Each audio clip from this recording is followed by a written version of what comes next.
Alright, so I have a very helpful image here from Geeks for Geeks. I think you should check out the website. It's a great website to learn programming.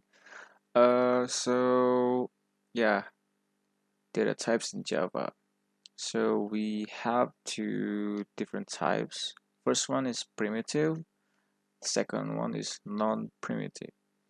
And the differences lie only like whether they are predefined or not, meaning primitive data types are predefined or already part of the programming language itself, whereas non-primitive data types, they are not predefined, meaning not necessarily part of the programming language.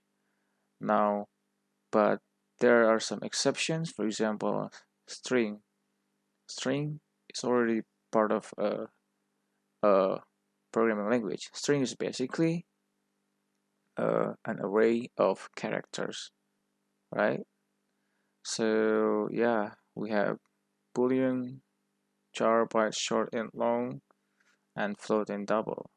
So in conclusion, primitive, they are already predefined in the programming language or already like in one package of programming language.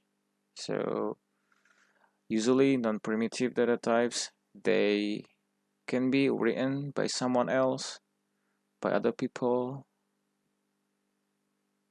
and yeah, to solve.